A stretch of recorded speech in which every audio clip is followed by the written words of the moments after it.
పార్వతీదేవి ఇచ్చినటువంటి శాపము ఆ దోషం పోవు మార్గములకు ఇట్లా తెలియజేసింది. పూర్వం ఏనుగు రూపము గల ఒక రాక్షసుడు ఉండేవాడు. అతడు పరమశివుని గురించి ఘోర తపస్సు చేశాడు. అతని తపస్సులకు మెచ్చి పరమేశ్వరుడు ప్రత్యక్షమై ఏదైనా వరాన్ని కోరుకోమనగా ఆ రాక్షస రాజు పరమశివుడు అనేక విధములుగా కొనగాడి, స్వామి నీవు ఎల్లప్పుడూ కూడా నా కడుపులో నివసించి ఉండాలని కోరుకున్నాడు. అప్పుడు పరమేశ్వరుడు అతని కోరిక తీర్చడానికి తన కడుపులో ప్రవేశించి సుఖముగా ఉన్నాడు. ఇక్కడ కైలాసంలో పార్వతీదేవి భర్త జాడ తెలియక అనేక విధాలుగా బాధపడుతూ కొంతకాలంలో పరమశివుడు గజాసురుని కడుపులో ఉన్నాడని తెలుసుకుని ఇక ఆ యొక్క విధములుగా ఏ విధంగా శివుని బయటికి రప్పించాలో తెలియక ఆ యొక్క శ్రీమన్ మహానారాయణుడైనటువంటి శ్రీ మహావిష్ణువును ప్రార్థించి, ఓ మహానుభావ, పూర్వం ఒకసారి భస్మాసురుని భార్య నుండి మా ఆయనను రక్షించితివి. ఇప్పుడు కూడా ఏదో ఒక ఉపాయం ఆలోచించి పరమేశ్వరుని బయటికి తీసుకురమ్ము అని అడగగా పార్వతీదేవి ప్రార్థించింది. ఇక తర్వాత శ్రీ మహావిష్ణువు బ్రహ్మాది దేవతలను పిలిపించి గజాసురుని సంహరించడం గంగరెద్దుల వేలమే తగినదని ఆలోచన చేశాడు. ఇక నందీశ్వరుని అయితే గంగిరెద్దుగా అలంకరించాడు. బ్రహ్మాది దేవతలందరూ కూడా తలకు ఒక వాయిద్యములు పట్టుకున్నారు. శ్రీ మహావిష్ణువు చిరుగంటల సన్నాయిని పట్టుకున్నాడు. ఇక అందరూ కలిసి గజాసురుని రాజ్యానికి చేరుకున్నారు. ఇక శ్రీహరి పురవీధుల్లో ప్రలోభనంగా సన్నాయిని పలికించుతూ గంగిరెద్దును ఆడిస్తూ ఉండగా గజాసురుడు విని తన దగ్గరికి పిలిపించుకున్నాడు. జగన్నాటక సూత్రధారి శ్రీహరి చిత్ర విచిత్రంగా గంగిరెద్దును ఆడించాడు. గజాసురుణ్ణి మెప్పించాడు. గజాసురుడు పరమానంద భరితుడై ఏమి కావాలో కోరుకోమనగా అప్పుడు శ్రీహరి నందిని చూసి, ఇది శివుని యొక్క వాహనమైనటువంటి నంది, శివుని కోసం వచ్చింది, శివుడు కావాలని చెప్పగా గజాసురుడు ఆశ్చర్యపడి అతడే రాక్షసాంతకుడైనటువంటి శ్రీహరి తెలుసుకున్నాడు. తనకి చావు తప్పదని తన కడుపులో ఉన్నటువంటి పరమశివుని నా శిరస్సును 3 లోకములు పూజించేటట్లుగా చేయమని కోరగా అప్పుడు నా చర్మమును నీవు ధరించాలని ప్రార్థించను. అంతట శ్రీహరికి తన అంగీకారం కూడా తెలియజేశాడు. అప్పుడు శ్రీహరి నందీశ్వరుని ప్రేరేపించాడు. ఇక నందీశ్వరుడు తన కొమ్ములతో గజాసురుని కొట్టగా పరమేశ్వరుడు బయటికి వచ్చాడు. ఇక శ్రీహరి పరమేశ్వరుని కొనియాడాడు.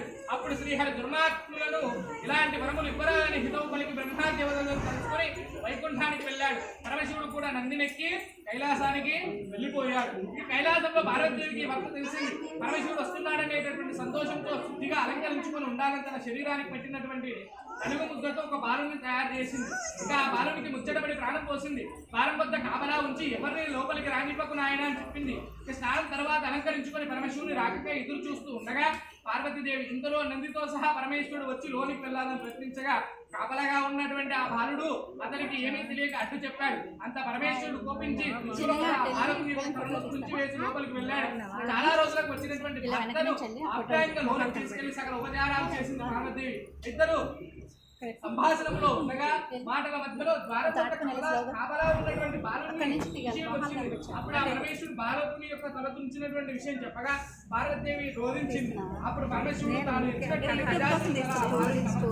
ప్రాణం పోసింది. ఇక ఆ బాలులకు గజాననుడు పేరు పెట్టి అల్లారబుద్ధిగా పెంచుకున్నాడు.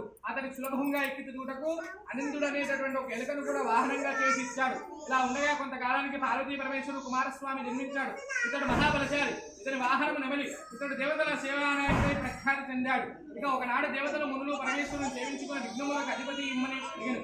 అప్పుడు కుమారస్వామి తండ్రి గజాననుడు మరగుజ్జులా ఉన్నాడు కదా, అతడు అసమర్థుడు, కావున నాకు ఈ అధికారం ఇవ్వండి అని కోరగా మీలో ఎవరు ముల్లోకాలైతే పుణ్య నదుల్లో స్నానవాడి ముందుగా ఎవరైతే నా దగ్గరికి వస్తారో వారికి ఆధిపత్యం ఇస్తాను నాయన అని చెప్పాడు.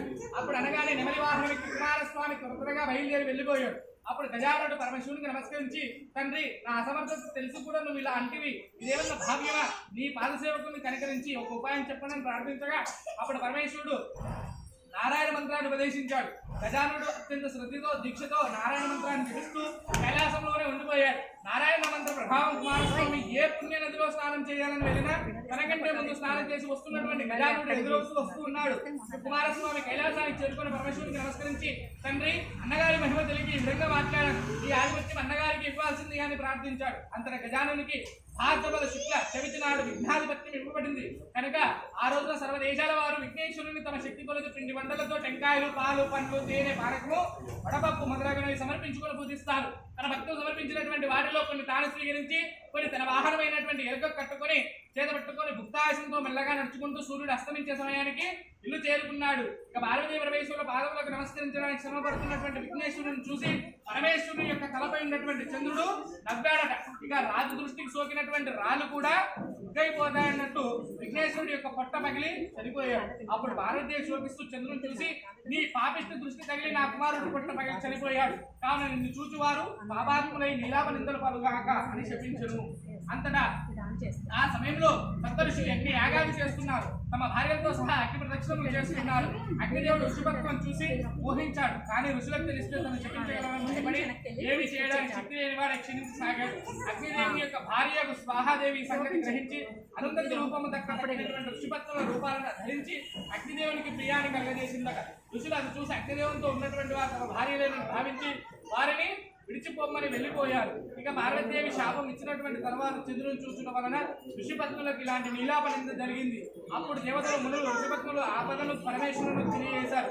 పరమశివుడు సర్వజ్ఞుడు కనుక అగ్నిహోత్రుని భార్య ఋషిపత్నుల రూపం దాల్చిందని ఋషులందరినీ కూడా సమాధానపరిచాడు. వారితో పాటు బ్రహ్మ కూడా కైలాసానికి వచ్చాడు. చనిపోయినటువంటి తన విఘ్నేశ్వరుని బ్రతికించాడు. పార్వతీ పరమేశ్వరుడు సంతోషించాడు.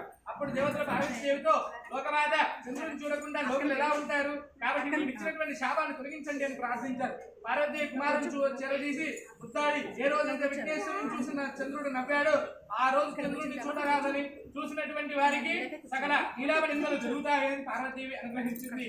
అప్పుడు అందరూ కూడా పార్వతీ పరమేశ్వరుడు నుండి సెలవు తీసుకుని తమ యొక్క స్థానాలకు వెళ్ళిపోయారు.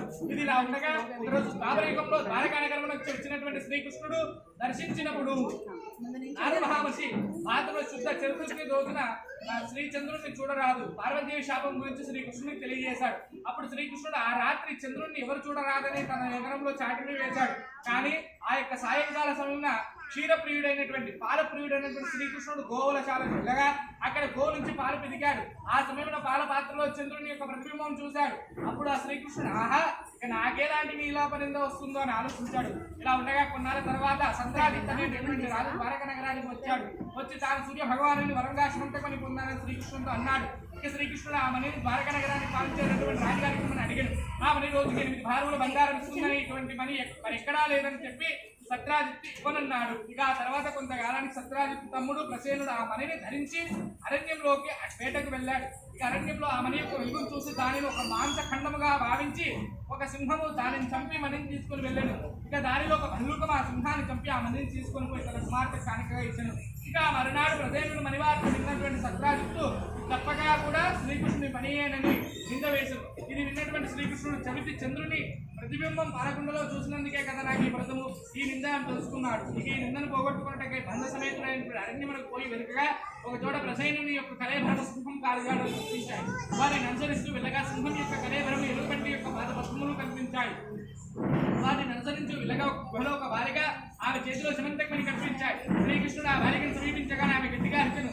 ఇంతలో భల్లుక రాజు జాంబవతుడు వచ్చి కోపావేశంతో శ్రీకృష్ణుని మీదపడి అరుస్తూ కోరంతో హాని చేయడానికి ప్రయత్నించాడు. అప్పుడు జాంబవంతుడితో శ్రీకృష్ణుడు భీకరంగా యుద్ధం చేశాడు. ఇక ఈ యుద్ధం 28 రోజుల పాటు జరిగింది. చివరికి జాంబవంతుడు బలహీనుడయ్యాడు. తన బలమును హరించిన వాడు తన యొక్క స్వామికు శ్రీరాముడు అని తెలుసుకొని నమస్కరించి దేవాది దేవా భక్తజన రక్షక ముందు త్రేతాయుగంలో రావణాసు దుష్ట రాక్షసులను సంహరించినటువంటి వాడివి.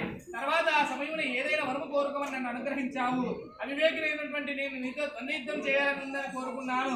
కాలాంతరమున నా కోరిక తీరగలదని వరమిచ్చావు కదా తండ్రి. ఆనాటి నుండి నీ నామస్మరణ చేస్తూ అనేక యుగముల నుండి వేచి ఉన్నాను. నేటికి నీ యొక్క అనుగ్రహం కలిగింది స్వామి. ధన్యుడనైతే అనేక విధములుగా ప్రార్థించను. దయామైనటువంటి శ్రీకృష్ణుడు జాంబవతిని ఆప్యాయంగా ఆలింగనం చేసుకుని ఒడవెంత నిమరగా సాయువులన్నీ కూడా పోయి శ్రద్ధిరాడు. అప్పుడు శ్రీకృష్ణుడు జాంబవంత శమంతకుని అపహరించినట్టు 40 నింద వచ్చినది. కావున ఈ యొక్క మనీని నేను తీసుకువెళ్ళడానికి వచ్చాను ఆయన అని తెలిపాను. అంతటా శ్రీకృష్ణుడు ఇలా అనగానే జాంబవంతుడు మణితో పాటు తమ కుమార్తె జాంబవతిని కూడా ఇచ్చి కృష్ణునికి కానుక ఇచ్చాడు. అంత తన రాక కోసం ఎదురు చూస్తున్నటువంటి బంధువులకు సంతోషాన్ని కలిగించి నగరంలో చేరిన వెంటనే సత్రాజిత్తు రప్పించాడు. ఇక సత్రాజిత్తు జరిగినటువంటి విషయం అంతా కూడా తెలియజేసి శమంతకమని అంతా చేశాడు. తొందరపడి నింద వేసినందుకు సత్రాజిత్తు కూడా విచారించి శమంతకమనితో సహా తన కుమార్తెకు సత్యభామను ఇచ్చి వివాహం చేశాడు. ఈ కళ్యాణానికి వచ్చినటువంటి దేవతలు మునులు శ్రీకృష్ణుడితో స్వామి మీరు సమర్థులు కనుక మీ మీద వచ్చినటువంటి నిందను బాదుకున్నారు. కానీ సామాన్యులకు మార్గం ఏమిటని అడగగా అప్పుడు శ్రీకృష్ణుడు భాద్రపద శుద్ధ చవితి రోజు గణపతిని యథాశక్తిగా పూజి ఈ శమంతకమని కథ విన్నటువంటి వారు అక్షంతులు శిరస్సు దాల్చిన వారికి చంద్రుని చూసిన వలన అనేక దోషము తొలగిపోతుందని ఆనందించారు. అందరూ అది విని సంతోషముగా ఓ స్వామి ఈ యొక్క మానవులకు మార్గదర్శకులైనటువంటి వారిని శౌనకాది మహాములకు సుధ మహర్షి యావత్ వృత్తాంతము ఆచరించి ఆ యొక్క ఆశ్రమానికి తను బయలుదేరను. శ్రీ విఘ్నేశ్వర స్వామి